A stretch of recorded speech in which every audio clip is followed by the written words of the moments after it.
The great hall fell silent as the Alpha King unrolled the ancient scroll before the assembled court, his dark eyes burning with desperate intensity as he spoke words that would shatter kingdoms and reshape destinies. But it was not his proclamation that would echo through history. It was her refusal. The storm had been building for weeks, deep within the crumbling ruins of the lunar sanctuary, where moonlight once blessed the sacred ground and ancient priestesses had whispered prayers to the celestial goddess. Royal guards discovered something that should have remained buried. Beneath layers of stone and centuries of neglect, sealed behind runes that pulsed with ethereal silver light, lay a scroll wrapped in cloth that had not decayed despite the passage of countless years. The captain of the guard knew immediately that this was no ordinary artifact. The symbols etched into the wax seal belonged to the primordial tongue of the ancestral Lunas, a language spoken only by the first leaders of the werewolf kingdoms, a language lost to time and memory. When he brought the scroll to the castle, wrapped carefully in blessed silk, the weight of its importance pressed down upon everyone who glimpsed it. Alpha King. Alternac Nymus stood at the window of his private chambers when the captain arrived, his massive frame silhouetted against the dying light. His long black hair fell past his shoulders, wild and untamed like the wolf that lived beneath his skin. His beard framed a face carved from granite and shadows, a face that had witnessed too many battles, endured too many losses, commanded too much power for too many years. His hands, scarred from warfare and stained with the blood of enemies, gripped the stone windowsill as though he could crush it to dust. He was a king who ruled through strength and fear. His enemies trembled at the mention of his name. His allies obeyed without question. His people respected the order he maintained through sheer force of will. But behind the closed doors of the castle, in the quiet hours when night pressed against the walls, Alternac Nymus was utterly, devastatingly alone. His marriage to Queen Lysandra Nymus had been arranged 7 years prior, a political necessity to unite two powerful pacts and prevent war from consuming the northern territories. She was beautiful, intelligent, and capable. She performed her duties with cold efficiency. They shared a bed when protocol demanded it. They appeared together at ceremonies. They spoke when necessary. But there was no warmth between them, no laughter, no stolen glances or whispered secrets. Their union was a contract written in duty and sealed with resignation.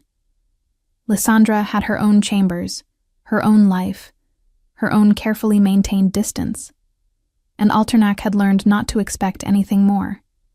He told himself it was enough. Kings did not marry for love. They married for stability, for alliances, for the good of their people. But in the darkest hours, when even his wolf grew quiet with loneliness, Alternac wondered what it might feel like to be wanted for something other than his power. When the captain entered with the scroll, explaining what the guards had found, Alternac felt a strange stirring in his chest. Hope, perhaps, or simply the need for distraction from the hollow echo of his own existence. He dismissed the captain and spent the night studying the scroll, trying to decipher symbols that danced and shifted before his eyes like living things. By dawn, frustration had turned to obsession. He summoned every scholar in the kingdom. Priests who had devoted their lives to studying ancient texts arrived with stacks of reference materials and left hours later, defeated and apologetic. Sages who claimed to know forgotten languages examined the scroll and shook their heads in bewilderment. Even the oldest elders of the Werewolf Council, who remembered stories passed down through generations, could only identify the language by name. None could read it. The primordial tongue had been dead for over 1,000 years. Before we continue with the story, I want to thank everyone who supports the channel and loves our Alpha King romances. If you enjoy these kinds of stories, please consider clicking the link in the pinned comment to check out our Patreon and become a member. As a member, you'll get access to exclusive content you won't find here on YouTube, extended stories, special scenes, early access to new episodes, and complete romance arcs created just for our supporters.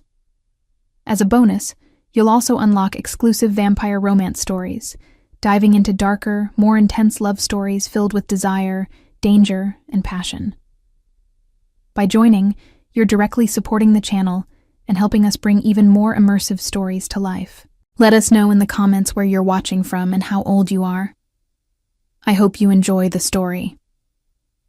But the scroll was not merely a historical curiosity. The elders spoke in hushed, worried tones about what such documents might contain.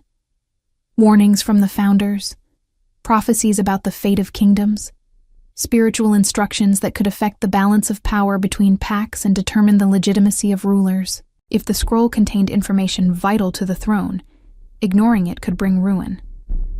But without translation, it remained nothing more than beautiful, incomprehensible symbols. Political tensions were already mounting. 3 pacts to the south had been skirmishing over territory disputes. The Western Alliance was fracturing over trade disagreements. Rumors circulated that some pacts questioned whether Alternac truly possessed the spiritual authority to rule, whether his marriage to Lysandra had been blessed by the moon goddess or merely sanctioned by mortal ambition. The timing of the scroll's discovery felt ominous, as though the ancestors themselves were sending a message that the king ignored at his peril. Alternac issued commands to search every corner of the realm for anyone who might possess knowledge of the ancient language. Guards rode out to libraries, monasteries, and remote villages. Days passed with no success.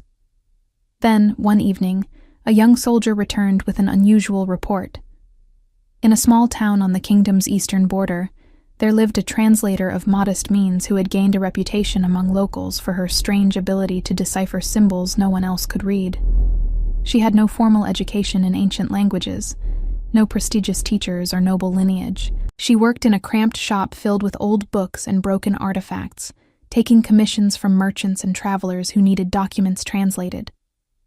But those who visited her spoke of something uncanny in the way she worked, as though she did not read the languages so much as hear them speaking to her across the centuries. Her name was Felicia Lupotter. The soldier described her as young, unremarkable in appearance except for her unusual coloring. White hair that fell in soft waves around a face too pale for someone who worked in dusty obscurity, and eyes that seemed to hold depths that did not match her humble circumstances. She wore simple dresses in deep crimson, the color of blood and sacrifice, and she lived alone in rooms above her shop. Alternac did not hesitate. He sent guards to bring her to the castle immediately. They arrived 3 days later, escorting a carriage through the castle gates as nobles and servants craned their necks to catch a glimpse of the woman who might solve the mystery that had consumed the kingdom.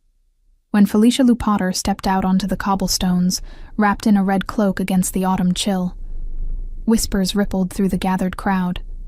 She was small, almost fragile in appearance, with skin so pale it seemed to glow in the afternoon light. Her white hair was unbound, catching the breeze like threads of starlight. She did not lower her gaze or cower under the weight of so many stares.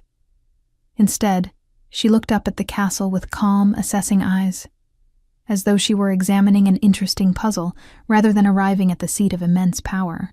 The guards led her through corridors lined with portraits of long-dead kings, past chambers where nobles conducted their endless political schemes, and finally into the great hall where the court had assembled. Hundreds of eyes turned to watch her enter. Laughter and cruel whispers followed in her wake. "A commoner," they murmured. "A girl who played with old books. How desperate had their king become to summon such a creature?" Alternac sat on his throne at the far end of the hall, a massive chair of carved black wood that seemed to absorb the light around it. He wore his crown, a circlet of silver embedded with moonstone, and his ceremonial robes that marked him as sovereign. But it was his presence, not his regalia, that dominated the space. He radiated power and danger, a predator barely restrained by the trappings of civilization. When Felicia reached the base of the throne steps, the guards stopped and bowed. She remained standing, her hands folded calmly before her, meeting the king's gaze with steady composure. Alternac studied her for a long moment. She was nothing like what he had expected, not cowering or awed by her surroundings, not desperately grateful for the summons. She simply stood there, waiting, as though she had all the time in the world and nothing to prove. Something about her stillness unsettled him. He rose from the throne, descending the steps with deliberate slowness. When he reached the floor of the hall, he towered over her, his massive frame casting her in shadow. Still, she did not flinch. The court watched in breathless anticipation. Alternac gestured, and a servant hurried forward carrying the scroll on a cushion of black velvet. The king took it, feeling the strange warmth of the ancient parchment against his palms, and unrolled it before Felicia.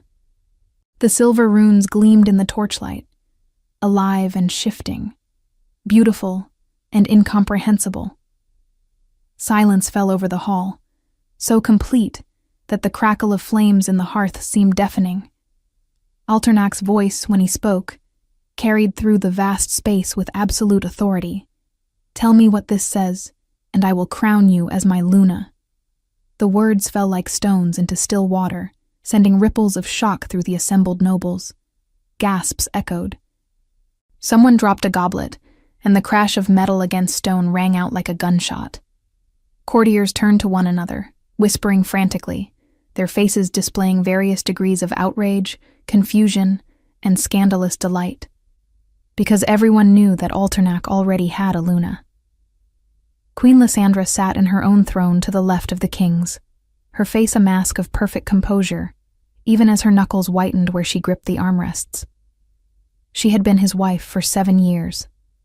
She had sacrificed her freedom, her dreams, her very identity to become the Luna this kingdom required.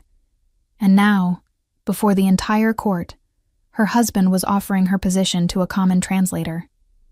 The insult was devastating. The implications were catastrophic.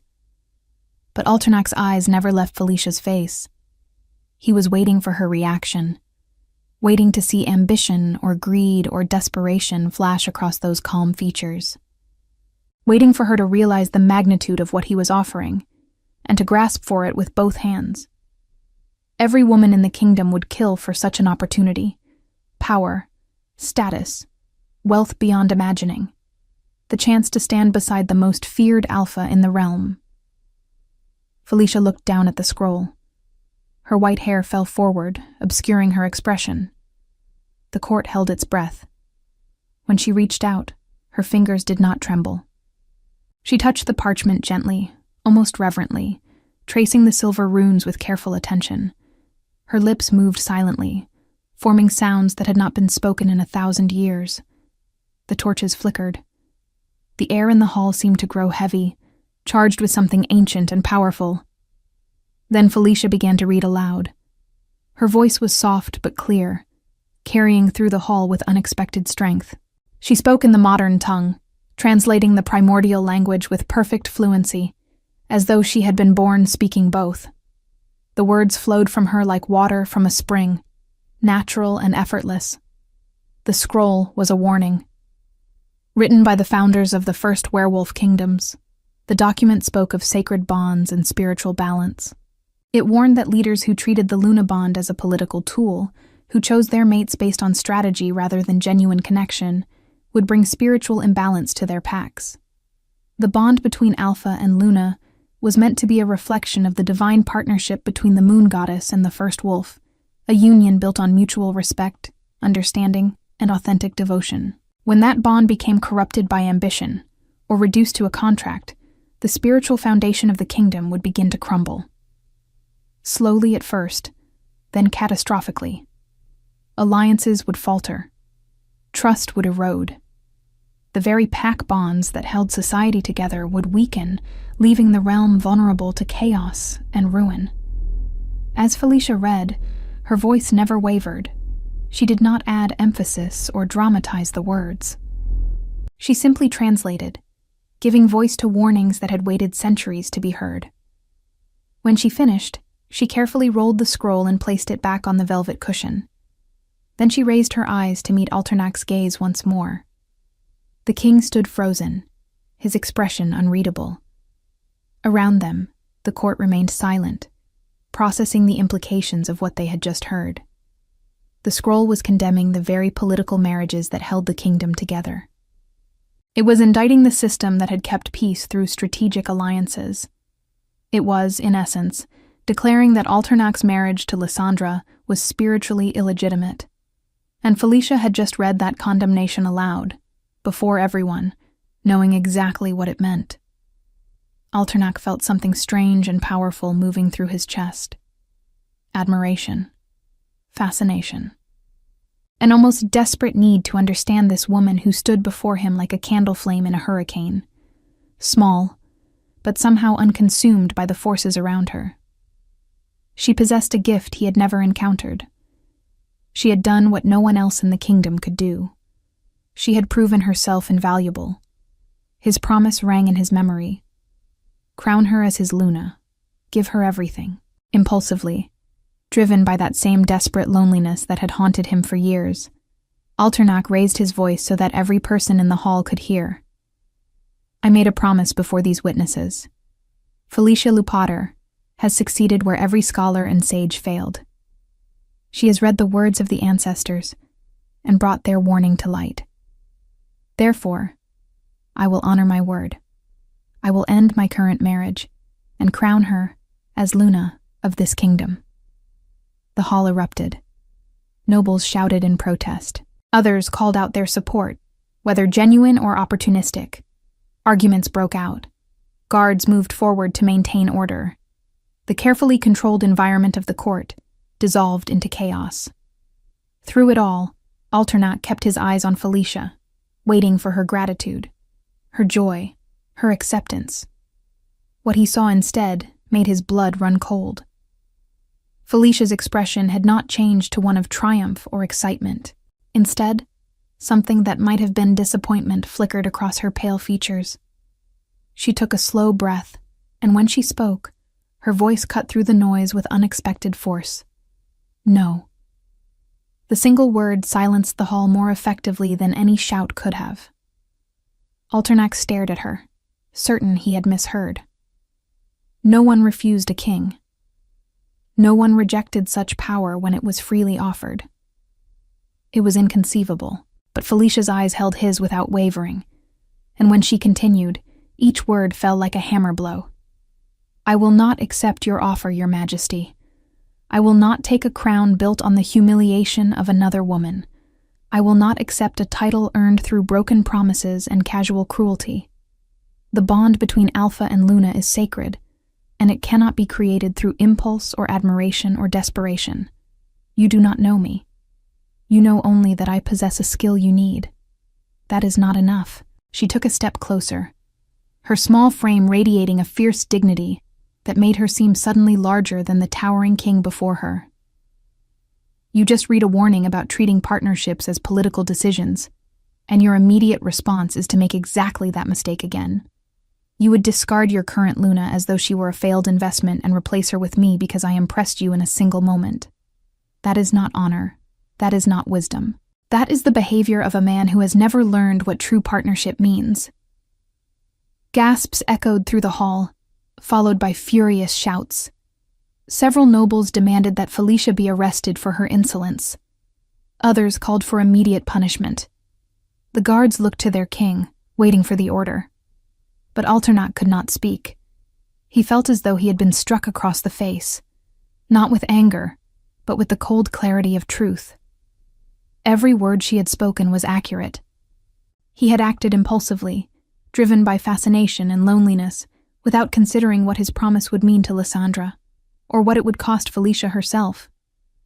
He had treated the sacred bond as a reward to be distributed at his discretion. Felicia was not finished. Her voice dropped lower, but somehow it carried even more weight. A king who treats relationships as strategic decisions, who offers sacred bonds as payment for services rendered, does not understand what it means to have a Luna. You need someone to teach you that lesson, Your Majesty. But it will not be me, not like this, not when the foundation is built on another woman's pain and your own impulsive admiration. She turned away from him, facing the assembled court with her chin raised. I came here to translate a document because I was summoned. I have completed that task. I ask nothing more than permission to return to my home. Alternac finally found his voice, rough and strained. You dare refuse me! You dare lecture me in my own hall! Felicia turned back to him, and for just a moment, something like sadness crossed her features. I dare to tell you the truth, Your Majesty. Someone should have done so a long time ago. The hall erupted again, louder this time. Guards moved forward, unsure whether to restrain Felicia or simply remove her from the king's presence. Nobles shouted over one another, some demanding her execution, others fascinated by the unprecedented scene unfolding before them. Through the chaos, Alternac raised his hand. Instantly, silence fell. He looked at Felicia for a long moment, his mind churning with emotions he could not name. Rage, yes, but also something else, something that felt dangerously close to respect. She had risked everything to speak honestly. She had refused power to maintain her principles. She had seen through his impulsive declaration to the emptiness beneath it. And she was right. The realization was devastating. When he spoke again, his voice was controlled, but everyone in the hall could hear the strain beneath it. You will not be punished. Your skill is too valuable to waste, and your words, however insolent, contain truth I must consider. You will remain at the castle as a consultant. Your knowledge of ancient languages and traditions will serve the kingdom. Quarters will be prepared for you, and you will be compensated fairly for your service. He paused, then added, his eyes never leaving hers. But you will remain here. That is not a request. Felicia held his gaze for several heartbeats, then nodded once, a gesture that was neither submission nor acceptance, but simple acknowledgement. The guards escorted her from the hall. As she passed through the massive doors, every eye followed her small figure in its red dress, the woman who had done the impossible, refused a crown, and told the king truths no one else dared speak. But the most devastating moment came after Felicia had gone. Queen Lysandra rose from her throne, her movements graceful and controlled despite the fury that blazed in her eyes. She descended from the dais, her silk gown whispering against the stone floor, and stood before her husband. The court watched in horrified fascination as she removed her crown, a delicate circlet of silver and diamonds that she had worn for 7 years, and placed it on the steps at Alternac's feet. Her voice, when she spoke, was as cold and cutting as winter wind. You have made your position clear, husband. I am not enough. I have never been enough. And I will not remain in a marriage where my value is so easily dismissed before the entire court. I demand formal dissolution of our union. Alternac stared at her, seeing his wife clearly for perhaps the first time in years. The pain in her eyes, the rigid control she maintained to preserve her dignity, the years of loneliness that mirrored his own, but which he had never acknowledged. Lysandra, wait. I did not mean... But she was already turning away, her ladies-in-waiting hurrying to follow as she strode from the hall with her head held high. The sound of the doors closing behind her echoed like a death knell. Alternac stood alone on the dais, surrounded by his court, holding the crown of the woman he had failed so completely. Around him, nobles whispered and schemed, already calculating how this scandal would affect alliances and power structures throughout the realm. The king who ruled through strength and fear, who had never been defeated in battle or politics, had just been utterly destroyed by 2 women who refused to accept the roles he assigned them. And the night was only beginning. The weeks that followed were a masterclass in political and personal unraveling. Queen Lysandra did not leave the castle immediately, but she made her intentions crystal clear. She moved her belongings to separate quarters in a distant wing and refused all private audiences with the king. When they met at formal functions, her courtesy was impeccable and utterly cold. She performed her duties with the same efficiency she had always shown. But now there was an edge to everything she did, a barely contained fury that made even the boldest nobles step carefully around her. She demanded that the pack elders convene to formally dissolve the marriage. The request sent shockwaves through the kingdom. Such dissolutions were rare, particularly for alpha pairs, and they required extensive negotiation to address the political ramifications. The alliance between Lysandra's home pack and Alternac's kingdom had been the cornerstone of northern stability for nearly a decade.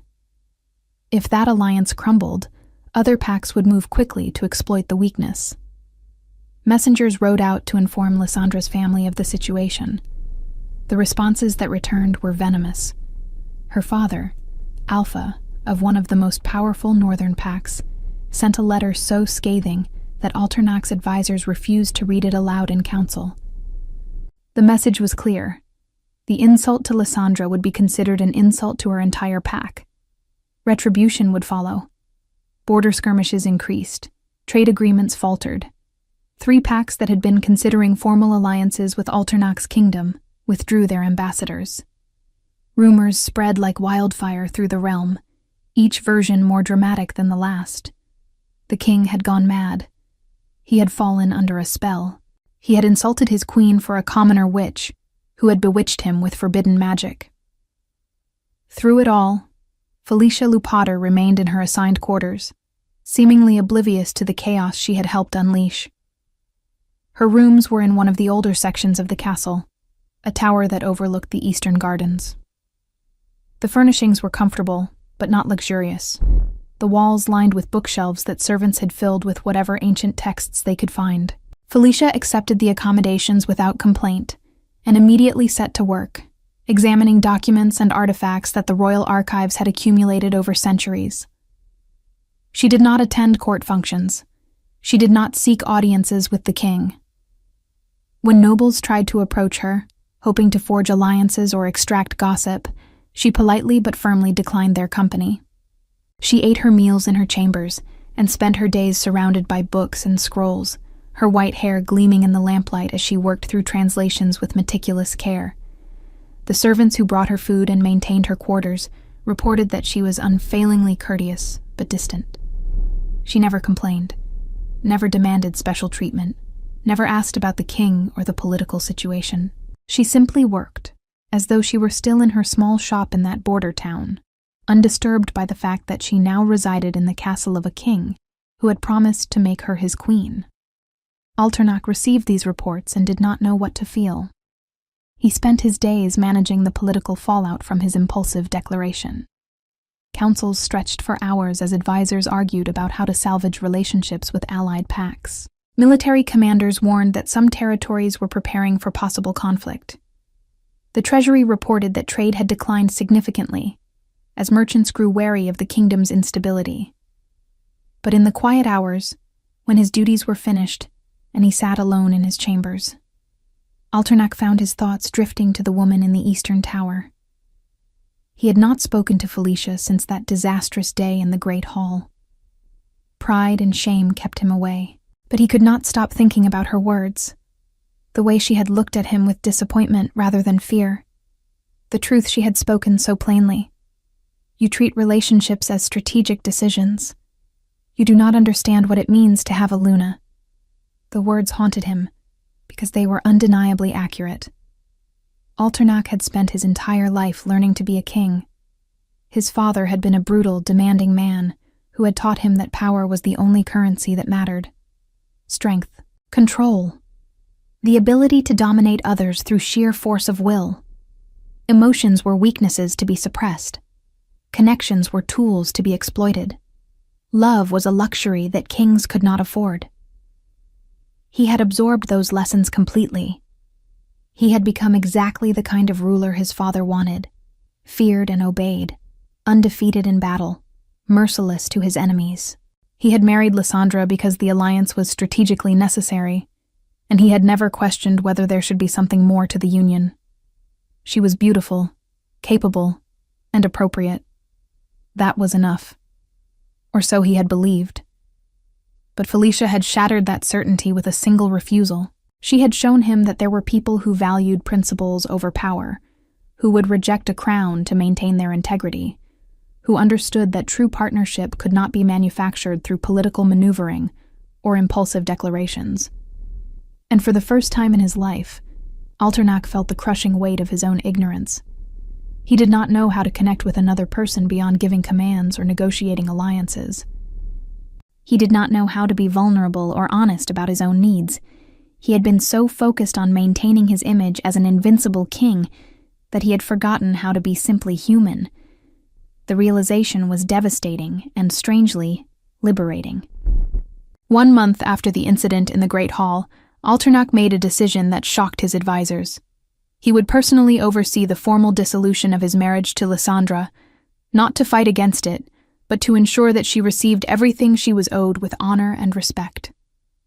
The dissolution proceedings were held in a private chamber with only the pack elders present. Lysandra arrived dressed in formal regalia, her bearing regal and cold. When Alternac entered, she did not acknowledge him beyond a curt nod. The elders guided them through the ritual. Ancient words spoken over ceremonial fires, bonds severed through mutual declaration. It should have felt momentous. Instead, it felt like the formal acknowledgement of a truth that had always existed. They had never truly been partners. When the ritual concluded, Alternac spoke before Lysandra could leave. "I owe you an apology that words cannot adequately convey. I treated our marriage as a contract when it should have been a partnership. I failed you in every way that matters. You deserved a husband who valued you, and instead you received a king who saw only political advantage. I am profoundly sorry." Lysandra studied him for a long moment, her expression unreadable. Then quietly, she responded, "I accept your apology, though it changes nothing. I hope you learn from this, Alternac. I hope that when you eventually find someone who makes you feel something real, you do not make the same mistakes. But that person will not be me, and I am grateful for that." She left without another word, her entourage following. Within a week, she had departed the castle entirely, returning to her family's territory with her dignity intact and her freedom reclaimed. The political consequences were severe. 2 allied packs formally withdrew their support. Trade revenues declined by almost 30%. Neighboring kingdoms watched with predatory interest, sensing weakness. Alternac's advisors warned that the realm was becoming dangerously unstable. But the king found himself caring less about political calculations and more about fundamental questions he had never considered before. What kind of leader was he becoming? What kind of man did he want to be? And why could he not stop thinking about the woman in the Eastern Tower who had refused his crown and changed everything? 3 months after Felicia's arrival at the castle, the conspiracy began to take shape in shadows and whispered conversations. A faction of nobles, led by Duke Morrigan, a silver-tongued politician with ambitions that exceeded his wisdom, saw opportunity in the chaos surrounding the king's dissolved marriage. If Alternac could be proven weak or spiritually compromised, if his claim to the throne could be challenged through ancient law and religious doctrine, then perhaps someone else could step forward as a more suitable alpha. Morrigan and his followers began studying the same ancient texts that Felicia had been translating. They sought loopholes, forgotten rituals, spiritual justifications that could undermine the king's authority. They consulted with priests who held grudges against Alternac's secular policies, and with sages willing to interpret prophecy in self-serving ways. What they discovered was a forbidden ritual, one that had been banned for over 5 centuries, but which, if performed correctly, could sever an alpha's connection to his pack bonds entirely. The ritual required sacred objects, precise timing, and a location of spiritual power. But if successful, it would leave Alternac vulnerable to challenge, effectively forcing him to abdicate or face a combat trial he could not win without his connection to the pack. The conspirators moved carefully, acquiring the necessary components through intermediaries and coded messages. They planned to perform the ritual during the upcoming blood moon, a rare astronomical event that would amplify the spiritual energies needed for such dark work. But they made one critical mistake. They needed translations of specific ritual instructions from texts written in the primordial tongue. And there was only one person in the kingdom who could provide those translations. Duke Morrigan approached Felicia with what he believed was an irresistible offer. He arrived at her quarters one evening, accompanied by 2 other nobles, their expressions carefully arranged to project friendly concern. Felicia received them in her small sitting room, surrounded by books and parchments, her white hair pulled back in a simple braid. She offered tea, which they accepted, and listened as Morrigan explained his request. He framed it as an academic exercise. Certain ancient texts needed translating for the kingdom's spiritual archives. The work was sensitive, requiring discretion, but it would be generously compensated. He presented the documents with a smile that did not reach his eyes and waited for her agreement. Felicia took the documents and examined them in silence. The room grew tense as minutes passed. Morrigan shifted in his seat, his companions exchanging glances.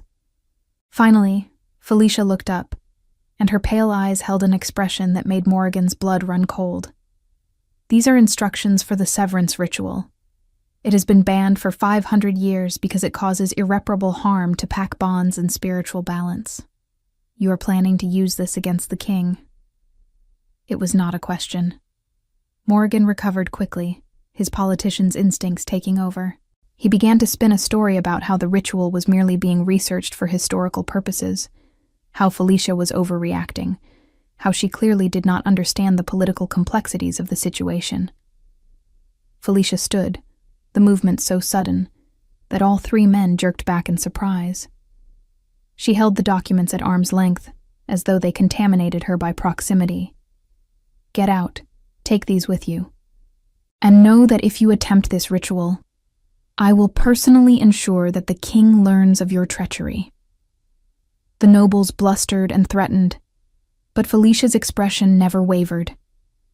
Eventually, they departed, taking their documents with them, their voices echoing down the corridor in angry discussion about how to proceed without her cooperation.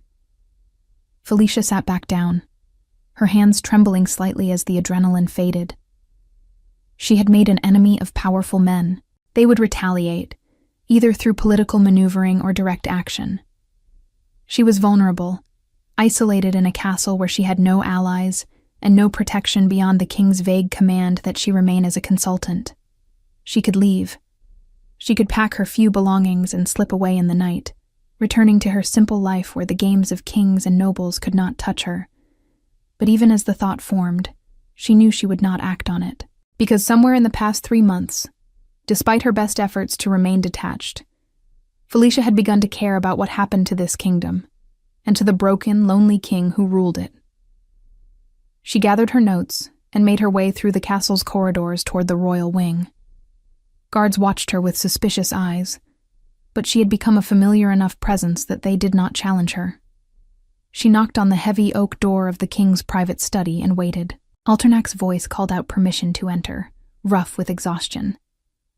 When Felicia stepped inside, she found him surrounded by maps and correspondence, his long black hair disheveled, his beard untrimmed. He had removed his formal regalia and wore only a simple shirt and breeches. He looked up, and surprise flickered across his face when he recognized her. They had not spoken privately since the day she arrived. Alternac had maintained his distance, uncertain how to approach the woman who had rejected him so publicly and so accurately. Seeing her now, standing in his private study with determination written across her delicate features, he felt that same unsettling fascination return.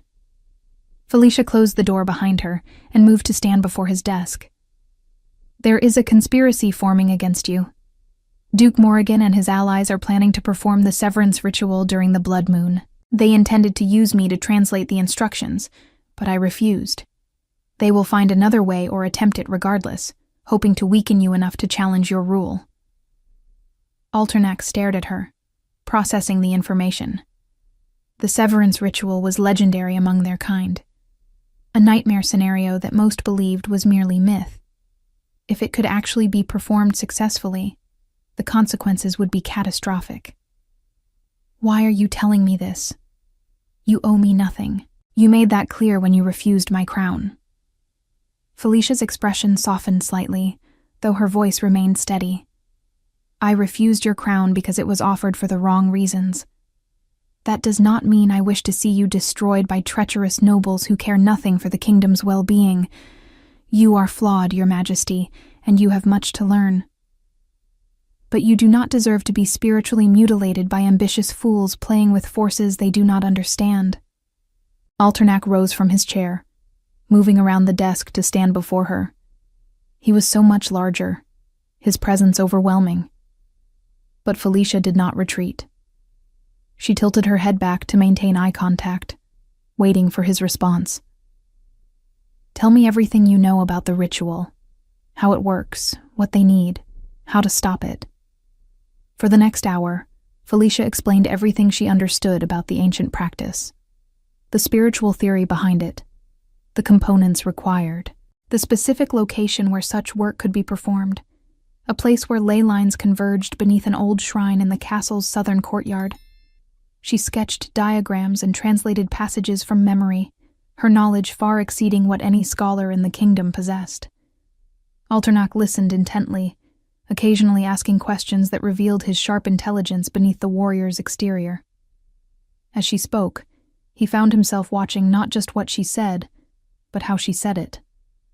The careful precision of her words, the way her eyes lit up when she explained particularly complex concepts, the unconscious grace of her movements as she gestured to illustrate her points. She was extraordinary, not because of her beauty, though he was beginning to realize that her unusual coloring and delicate features were striking in their own way. Not because of her skills, though those were undeniably impressive, but because of the way she engaged with the world, approaching everything with careful thought and unwavering principle. When she finished her explanation, silence settled between them. Outside, night had fully fallen. A servant had lit the lamps at some point, casting warm golden light through the study. Alternak spoke quietly, a question that had been building for months finally finding voice. "Why do you care? You made it clear that you want no part of this court, no connection to me or my throne. You could have let them proceed, allowed them to weaken me, perhaps even seen me overthrown. Why warn me?" Felicia met his eyes, and for the first time since entering the study, she seemed uncertain.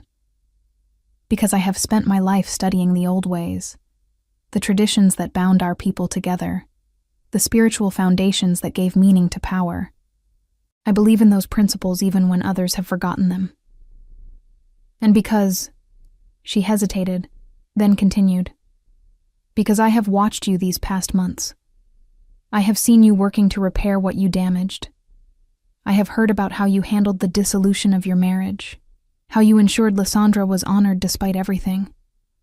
I have seen small signs that you are trying to become the kind of leader the ancestors envisioned." She paused, a faint flush coloring her pale cheeks. "I do not believe in you because you are powerful or because you offered me a crown. I believe in what you could become if you continue to learn and grow. That is worth protecting." The honesty of her words struck Alternak like a physical blow. No one had spoken to him this way, with hope rather than fear, with belief in his potential rather than submission to his authority. In that moment, something shifted in his chest, a wall he had not known he was building beginning to crack. "Help me stop them. Please. Not as my Luna or my subject, but as someone who cares about what this kingdom could be." Felicia studied him for a long moment, then nodded slowly. "I will help you, but on one condition. Name it. When this is over, when the conspiracy is defeated, you will let me leave. You will not command me to stay. You will not make it a condition of my service. You will grant me the freedom to return to my own life." The request felt like a knife between his ribs, but Alternak nodded. "You have my word." Over the following weeks, they worked together to unravel the conspiracy and prepare a defense against the forbidden ritual. Alternak assigned his most trusted guards to shadow Duke Morrigan and his allies, documenting their movements and contacts. Felicia studied ancient texts to find potential countermeasures to the severance ritual, searching for spiritual protections that could blunt its effects. They met frequently in the king's study, often late into the night, comparing notes and refining their strategy. As they worked, something unexpected began to develop between them. It started with small moments. Alternak would bring Felicia tea without being asked, remembering that she preferred it unsweetened. Felicia would notice when exhaustion made the king's hands tremble and would insist he rest, her voice firm despite her small stature. They began to share more than just information about the conspiracy. Alternak spoke about his father, about the brutal lessons that had shaped him, about the loneliness that had defined his reign. Felicia talked about growing up with her strange gift, about being treated as either a curiosity or a threat, about building a life of quiet scholarship to escape the weight of others' expectations. They discovered shared experiences despite their vastly different positions. Both had been isolated by circumstances beyond their control. Both had learned to build walls to protect themselves. Both had sacrificed personal happiness for duty, though Felicia's duty was to preserving knowledge while Alternach's was to maintaining power. The attraction was inevitable, though both tried to resist it. Alternach had learned his lesson about impulsive declarations. He did not speak of his growing feelings, did not make promises or demands. Instead, he simply tried to show Felicia respect, to prove through actions rather than words that he valued her for who she was, rather than what she could give him. Felicia felt the pull toward him, but maintained her boundaries carefully. She had refused him once for good reason, and those reasons had not changed. He was still a king, learning how to see beyond power. She was still determined to preserve her independence. Allowing herself to care too deeply would compromise everything she believed in. But late at night, working side by side in the lamplight, their hands would brush as they reached for the same document. Their eyes would meet over some shared revelation, holding a beat too long. The air between them would grow heavy with unspoken possibility. They never acted on it. Neither crossed that invisible line, but the tension grew with each passing day. A thread stretched tighter and tighter, waiting to either snap or bind them together. 2 weeks before the blood moon, the guards reported that Duke Morrigan had acquired the final components needed for the ritual. The conspirators were meeting in secret, finalizing their plans. Everything was moving toward the inevitable confrontation. Felicia worked frantically to complete a protective ward that could shield Alternach from the worst effects of the severance ritual. The ward was complex, requiring her to inscribe symbols in silver ink on cloth that the king would need to wear against his skin during the ritual. The process was intimate, requiring precise measurements and multiple fittings to ensure the ward would align correctly with his spiritual centers. Alternach stood bare-chested in his chambers as Felicia carefully marked reference points on his skin with chalk, her touch professional, but sending electricity through his entire body. His scars from years of battle covered his torso, each one a story of violence survived. She traced the lines of his musculature with clinical precision, murmuring to herself as she calculated angles and proportions.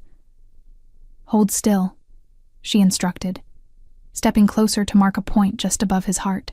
They were inches apart.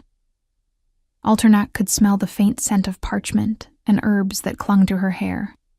He could see the intense concentration in her pale eyes, the way she bit her lower lip when she was focused.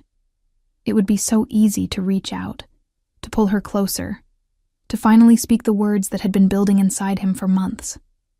But he had promised to respect her boundaries. So he remained still, his hands clenched at his sides, his breathing carefully controlled, while she worked her careful magic on his willing body. When she finished, stepping back to survey her work, there was a flush to her cheeks that had nothing to do with exertion. "The ward will be ready in 3 days. You must wear it constantly from that point forward, even when you sleep.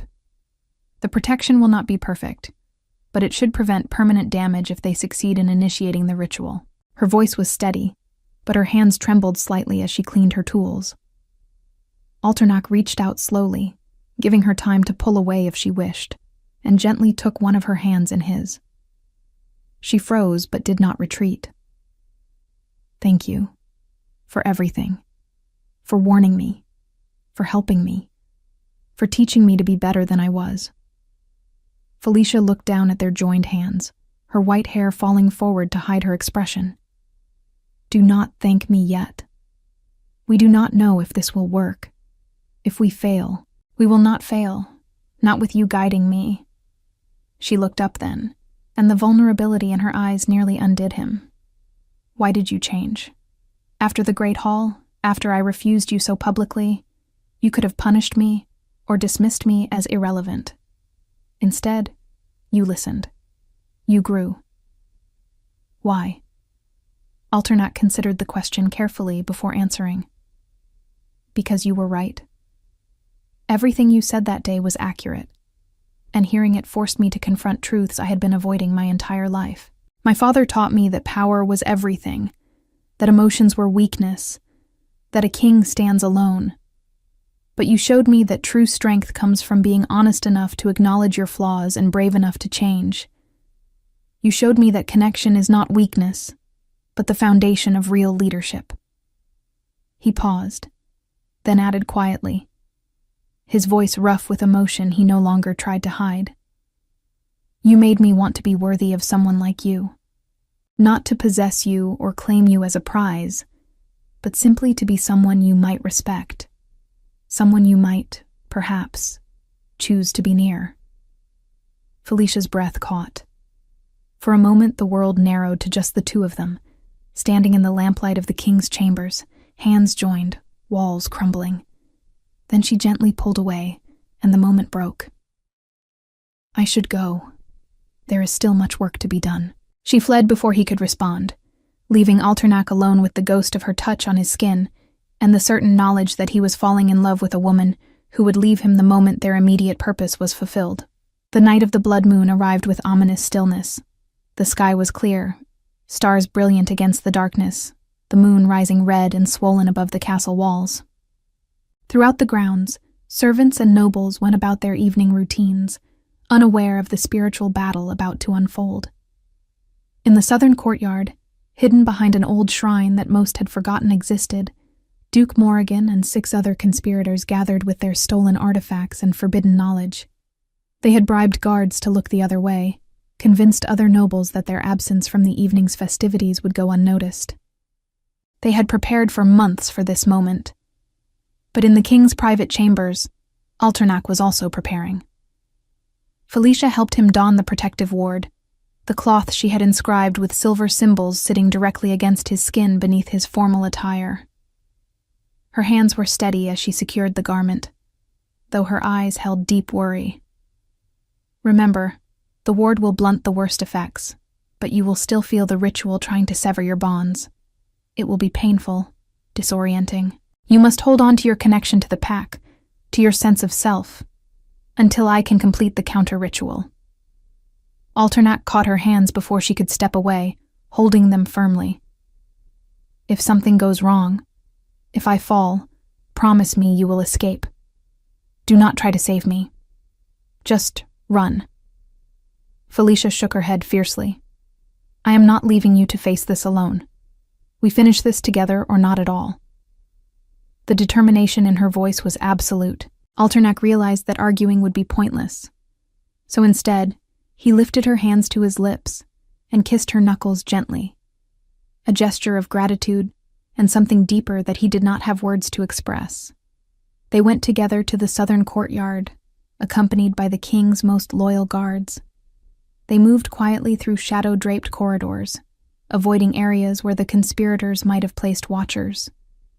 When they reached the old shrine, they could already hear chanting. The conspirators stood in a circle around the convergence point, their voices rising and falling in an ancient rhythm that made the air itself feel wrong. Dark energy swirled in the center of their formation, visible as distortions in the moonlight. They had already begun. Alternac stepped forward, his massive frame blocking the entrance to the shrine area, his voice booming across the courtyard. Stop this now, and I will show mercy. Continue, and you will be tried for treason. Duke Morrigan spun around, shock and fury warring on his face as he realized they had been discovered. For a moment it seemed he might actually halt the ritual. Then ambition overrode caution, and he screamed for the others to finish. The chanting intensified. The dark energy in the center of the circle exploded outward, reaching for Alternac with invisible tendrils that sought to tear his connection to his pack bonds. The king staggered as pain lanced through him, every nerve ending screaming, as the severance ritual tried to rip away the fundamental part of what made him alpha.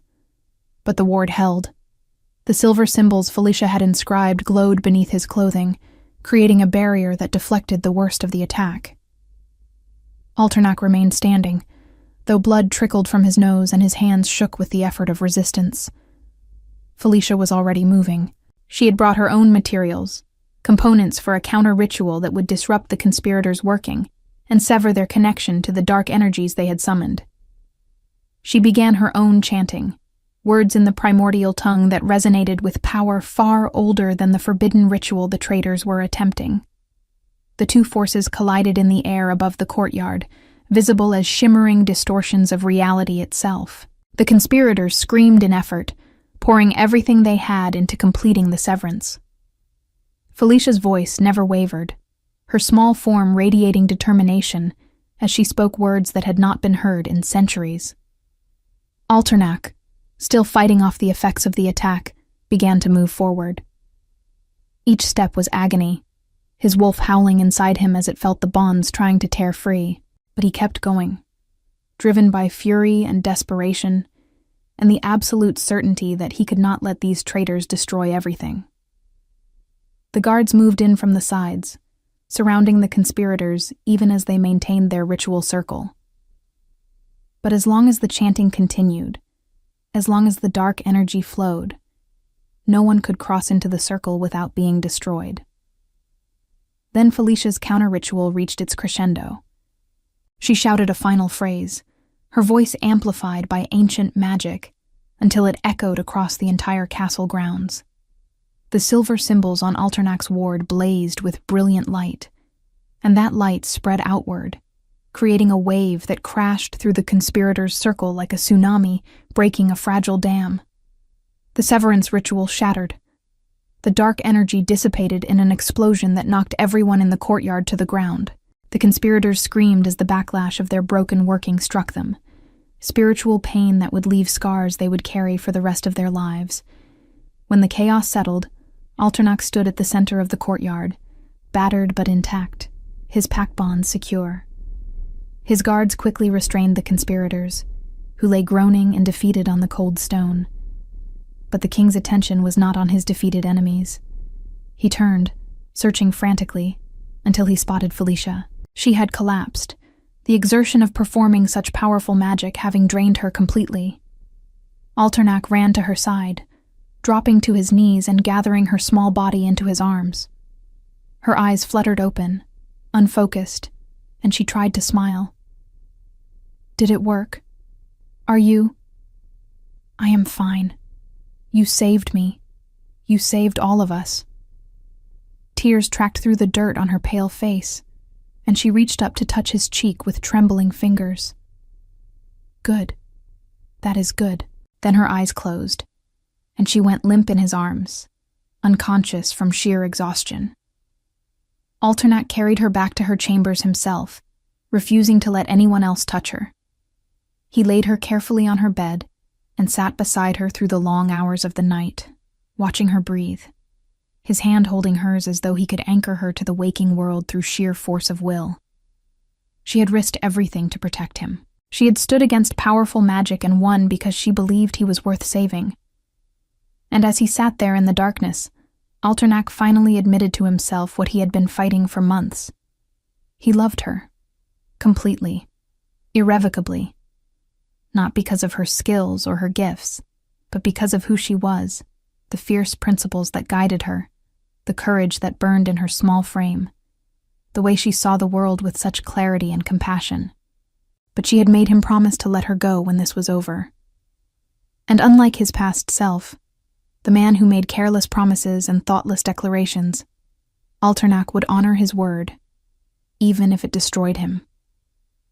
Felicia woke 2 days later, weak but intact. The conspiracy had been completely dismantled. Duke Morrigan and his allies were awaiting trial, their political influence shattered, their reputations ruined. The ritual's failure had sent a clear message to anyone else contemplating rebellion. The king was protected not just by military might, but by forces far older and more powerful than political ambition. Word of Felicia's role in saving the kingdom had spread rapidly.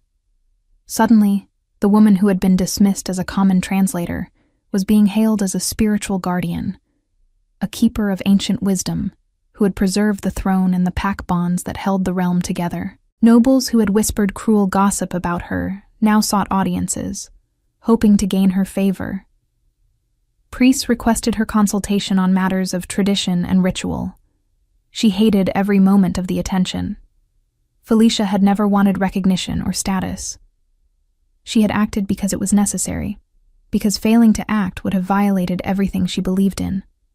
The idea of leveraging that action into political capital or social standing felt repulsive. When she was strong enough to walk, she made her way to the king's study. Alternac was there, as she knew he would be, surrounded by documents related to rebuilding the alliances that had been strained during the dissolution of his marriage and the recent conspiracy. He looked up when she entered, and the relief that flooded his face was almost painful to witness. "You are well."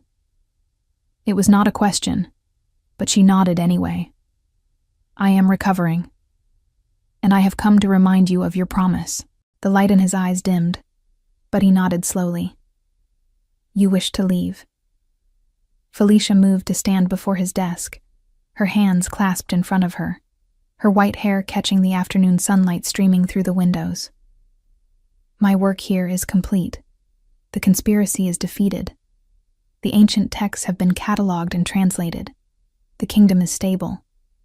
There is nothing more for me to do." She paused, then added more quietly, "And I am not meant for this life. The politics, the attention, the constant scrutiny. I am a scholar and a translator. I belong with my books and my quiet work, not in the halls of power."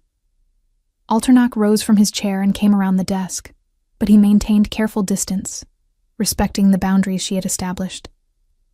"You saved my kingdom, my life. You taught me more about leadership and integrity than anyone ever has. I owe you everything." He took a deep breath, and when he spoke again, his voice was rough with suppressed emotion. "I promised that when this was over, I would let you leave. I will honor that promise. You are free to go, with my gratitude and my blessing. I will ensure you have resources, protection, anything you need to live comfortably wherever you choose to settle." Felicia's eyes glistened with unshed tears, and for a moment, her composure cracked. "Thank you for keeping your word. It means more than you know." She turned to leave, but before she reached the door, Alternac spoke again, his voice barely above a whisper. "I need you to know something before you go. Not because I expect anything in return, but because you deserve honesty." She stopped but did not turn around. "I love you, Felicia. Not as a subject or a consultant or a convenient solution to my political problems. I love you as a man. Loves a woman he admires and respects and wants beside him. Not because she was promised or assigned, but because she chooses to be there. I love your principles and your courage and your brilliant mind. I love the way you see the world and refuse to compromise what you believe in." His voice grew stronger, more certain. "But I also understand that love is not enough. You were right when you said that impulse and admiration cannot create true partnership.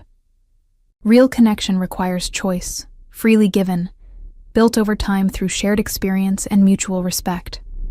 I am still learning what that means, and I will not ask you to stay while I learn. You deserve better than to be someone's lesson in how to care for another person." Silence filled the study. Felicia stood with her back to him, her shoulders trembling slightly. When she spoke, her voice was thick with tears. "You have become the kind of man I hoped you could be, the kind of leader who deserves loyalty and love. But you are right that it is not enough. Not yet. Perhaps not ever. Some stories do not end with romance and coronations. Some stories end with people choosing themselves and their own paths, even when staying would be easier or more comfortable." She finally turned to face him, and the tears streaming down her face caught the light like diamonds. "I will always be grateful that I met you, that I was able to witness your transformation. But I cannot be your Luna, Alternac. I cannot be the person who validates your growth or proves that you have become better. You must continue that journey for yourself, Not for me or any other woman. That is the final lesson. She crossed the room then, moving to stand directly before him. She reached up, her small hand touching his bearded cheek gently. Goodbye, Alpha King. Rule well. Love wisely. And know that somewhere in this world, someone is proud of the man you have become. Then she stretched up on her toes and pressed a gentle kiss to his cheek, a gesture of farewell that held more tenderness than any passionate embrace. When she stepped back, Alternac did not try to stop her. He simply stood there, memorizing every detail of her face, committing this moment to memory so that he would carry it with him always. Felicia walked to the door, opened it, and left without looking back. She departed the castle the next morning, before dawn, taking only what she could carry in a single pack. No fanfare, no official farewell, just a small figure in a red dress, slipping through the gates as the guards changed shifts, disappearing into the world beyond like a ghost returning to whatever realm had birthed her. The months that followed were difficult for Alternac. He threw himself into governing with renewed dedication. He personally traveled to the territories whose alliances had been strained, rebuilding trust through consistent, honorable action. He reformed policies that had been unjust, consulted with pack elders about spiritual matters he had previously dismissed, and worked tirelessly to become the kind of leader Felicia had believed he could be. But the loneliness was profound. His chambers felt emptier than they ever had before. The study where they had worked together seemed haunted by her absence. Every time he encountered an ancient text or heard someone discuss old traditions, he thought of her, wondered where she was, what she was translating, if she ever thought of him. His advisors cautiously suggested that he should consider remarrying, that the kingdom would be stronger with Aluna. Alternac refused. He would not repeat his past mistakes. If he ever took another partner, it would be because they chose each other with full awareness and mutual respect, not because protocol demanded it. Years passed. The kingdom prospered under Alternac's reformed leadership. He became known throughout the realm as the Alpha King, who had transformed from a brutal warrior into a wise, just ruler. Stories spread about the dissolution of his political marriage, the conspiracy he had defeated, and the mysterious scholar who had appeared, saved the throne, and then vanished. Some of the stories claimed Felicia had been a spirit sent by the moon goddess to test the king. Others insisted she was simply an exceptionally gifted woman who valued her independence. The truth, as with most legends, was somewhere in between. Alternac never forgot her. He kept the original scroll, the one she had read in the great hall that first day, locked in a case in his private chambers. Not as a trophy or a reminder of prophecy, but as a symbol of the woman who had refused his power and changed him forever. He would stand before it sometimes, late at night when sleep eluded him, and remember her voice speaking those ancient words. Remember her pale eyes meeting his without fear. Remember the way she had walked away rather than compromise her principles. And in those moments, alone in the darkness, Alternac would acknowledge a truth he shared with no one. He would never love anyone the way he loved Felicia Lupater. She had been his chance at genuine connection, and he had squandered it with impulsive promises and thoughtless declarations. By the time he had learned how to truly see her, how to value her for who she was rather than what she could give him, it was too late. Some lessons came with permanent costs. Some mistakes could not be undone, only learned from. But if the price of his growth was loneliness, if the cost of becoming a better man was losing the woman who had inspired that transformation, then Alternac would pay it without complaint. Because Felicia had taught him that true leadership meant accepting consequences, honoring promises, and valuing others' autonomy, even when it hurt. 10 years after Felicia left the castle, on a night when the moon hung full and bright above the kingdom, Alternac stood at his window looking out over the city he had sworn to protect. He was older now, his black hair threaded with silver, his face marked by years of bearing the weight of the crown. But his eyes were clearer than they had been in his youth. his decisions guided by wisdom rather than mere power.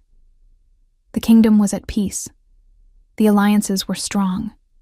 The people prospered. Everything he had worked so hard to build was flourishing. And yet, in the quietest part of his heart, Alternac whispered a prayer to the moon goddess that somewhere in the world, Felicia Lupater was happy, that she had found the quiet life she craved, surrounded by her books and her scholarly work, free from the demands of courts and kings, that she thought of him sometimes, not with regret or sadness, but with the knowledge that their brief time together had mattered, that she knew he had become the man she believed he could be, even if she would never see it for herself. The prayer went unanswered, as most do, disappearing into the vast night sky.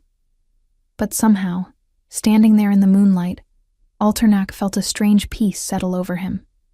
Not happiness exactly, but acceptance.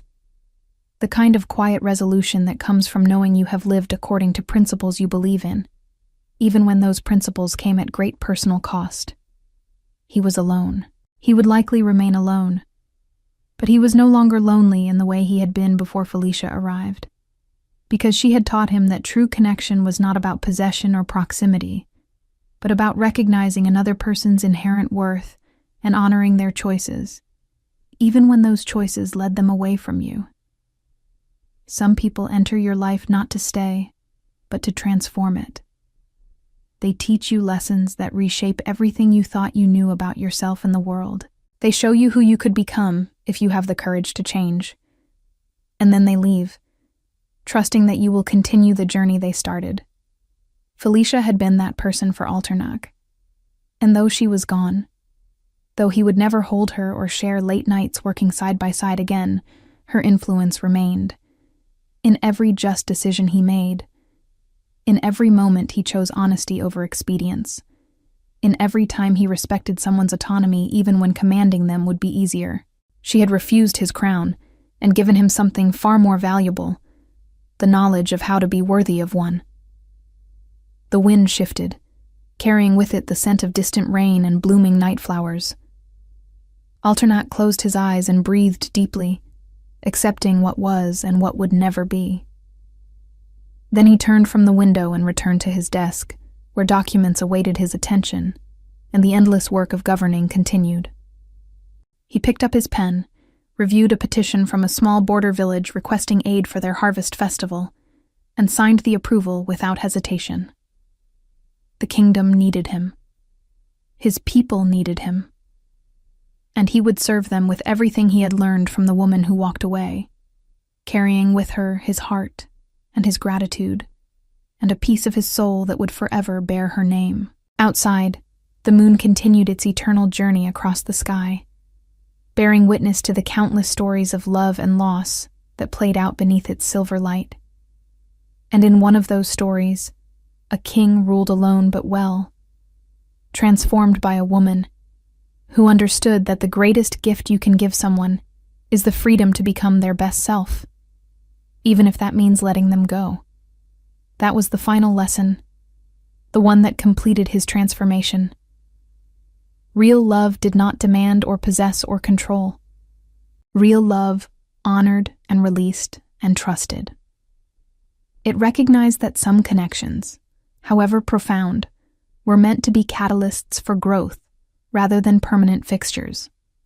Some people came into your life to teach you how to be whole, and then departed so you could practice that wholeness on your own. Alternac had become that whole person. The crown sat easier on his head now, no longer a burden of inherited expectation, but a responsibility he had earned through painful growth. His kingdom flourished because he had finally learned what Felicia tried to teach him that very first day, that true partnership cannot be commanded or purchased or declared into existence through impulsive promises. And so the story ended not with a grand romantic reunion, but with something quieter and perhaps more meaningful. A man who had learned to be content with himself, who ruled with wisdom and compassion, who honored the memory of the woman who had shown him a better way without needing her presence to validate his growth. In the years that followed, other opportunities for connection would arise. potential partners who admired the king he had become, women who might have made suitable Lunas, but Alternak never pursued those possibilities with any real intent. Not because he was holding out hope that Felicia would return. That was a fantasy he had long since released, but because he had learned the difference between genuine connection and convenient companionship. If love came to him again, it would come naturally, built on mutual choice and authentic feeling. Until then, he would continue his work, lead his people, and carry within him the lessons of a woman in a red dress who had refused a crown and given him something far more precious, the chance to become worthy of one. The scroll remained in its case. The memory remained vivid. And the love, unspoken and unreturned, remained as pure as the day he first understood it, untarnished by resentment or regret. Some stories do not end with happily ever after. Some end with wisdom earned and changes made, and lives forever altered by brief, transformative encounters. Those stories lack the satisfaction of traditional endings, but they carry a different kind of power, the power of truth. This was truth. Alternak Nymus had been a king defined by strength and fear and lonely power. Then a woman named Felicia Lupater arrived, read an ancient warning, refused an impossible offer, and showed him how to be better.